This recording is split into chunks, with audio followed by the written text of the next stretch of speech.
Hello there, it's Cassie. Welcome back to my YouTube channel and blog. Today is an exciting day because there is a new release for the Rabbit Hole Designs. So I'm going to show you some new products. This first one, this stencil is called the Drop It Stencil, and I think it's cool. I'm going to do something a little bit different with it today. And then we also have the Scripty Happy Birthday, and then we have the Celebrate with Cake. Very exciting. It's their anniversary, so I'm going to have details down on my blog, down in the description box down below, so you can click over to my blog and check it out.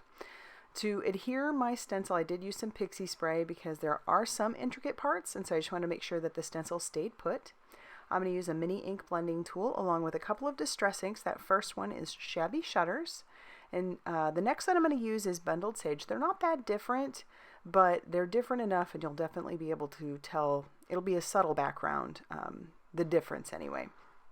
So I'm just putting that all over that background, and I'm not going too heavy-handed, and I don't even care if it's even.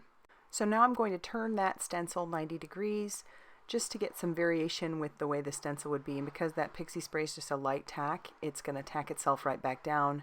No worries. And then I'll grab the Bundled Sage, and I'll do the same thing. So it's going to be pretty subtle. At least the difference between them will be. But I thought I'd try something a little bit different. I think this is kind of fun because then it overlaps. It'd be neat to try this with maybe some Distress Oxides because of the way those layer on top of each other. Or even some sort of glitter gel or glitz gel or whatever. It'd be kind of neat. But you can see. And I did this on Bristol Smooth cardstock.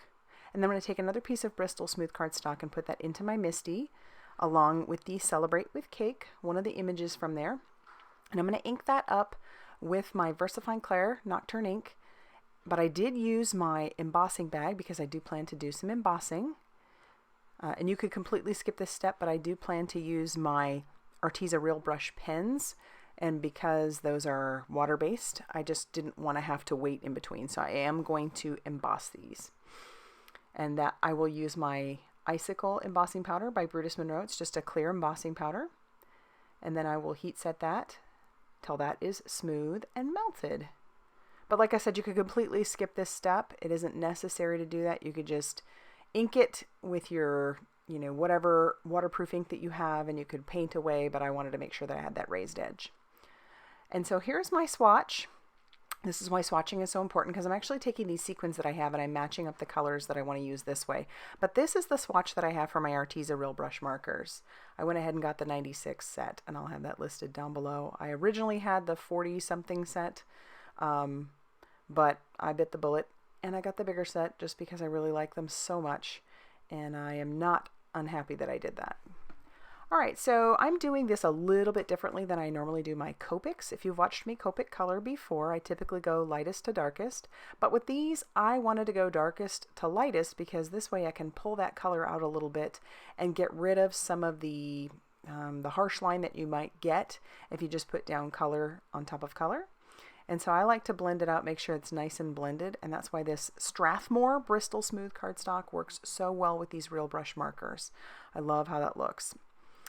And then I'm going to go back in just a little bit with my darker shade once again. And as you can see, I'll have all the colors that I'm using listed up above. But again, this is from the set of 96. And then I'm going to go in with some yellow.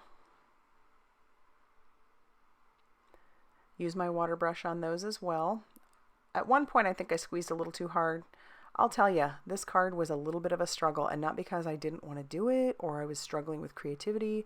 I was struggling simply because my sweet Max was on my lap and he was hardcore ready to play. Oh my goodness, was he ever ready to play. And my daughter, she was here, but she was working out, so she couldn't keep an eye on him.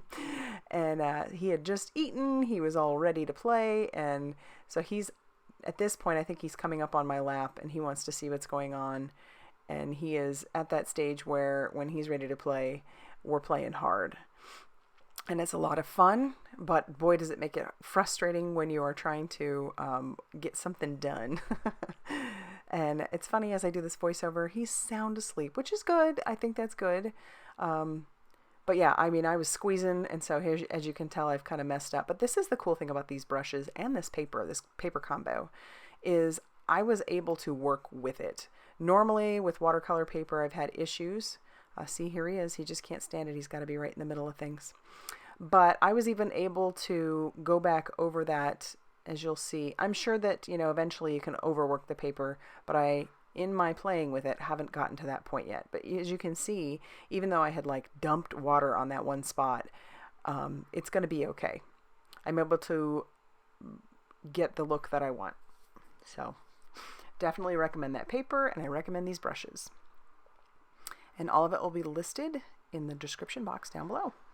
I'm going to come in with a light gray because I want that frosting to be white. And then I'll just bring that out actually with a Spectrum Noir sparkle pen. I could have done this over the entire thing to add sparkle everywhere, because this is a water-based sparkle pen. It just activates the water just fine. And there he is again. He just can't stand it. He has to be right there. All right, I'm going to take the Scripty Happy Birthday sentiment, and I am going to place this into my Misti. I'm just trying to place things out a little bit, kind of take an eye at where they're going to be, because I want that cake to fit on there as well. And I did cut my panel down to 4 inches by 5 1/4, so it isn't going to cover the entire front of an A2 size card. I inked that up with the VersaFine Clair Nocturne ink, because it's such a crisp black ink. It's great. And then I'm going to line the Happy up right on top of that, close the door of the Misti, and do the same thing, ink that up and stamp it down. So when I put this on my card base is going to have a little bit of a white border to go around our card panel. My card base is some Brutus Monroe, Not Your Mama's, heavyweight cardstock. And what I have found with this cardstock, because it is such a heavyweight cardstock, I actually flip it and score it on both both sides. So that way the fibers don't tear when you go to actually fold it. I'm going to use a little bit of Post-it tape to cover up that top part, because I want to have a little bit of that stencil just on the edges of this card, so that way it ties in the outside with the inside. And I'm being very subtle. This is the Bundled Sage, just very, very subtle on the edges. And it's funny with stencils, you can put it down and you think you're being subtle, and then it ends up being darker than you thought. And I actually like this. I thought this was subtle, just dark enough. To adhere my card panel to my card base, I'm going to use some Nuvo liquid adhesive. I'm so excited to finally have this stuff.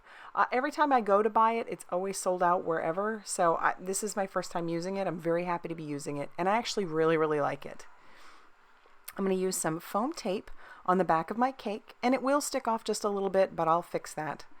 I'll trim it down once I get it put on, but it's not enough to make it too big of a deal. So then I'm going to use that gray Real Brush marker to give it a little bit of grounding so that it doesn't look like the cake is just floating.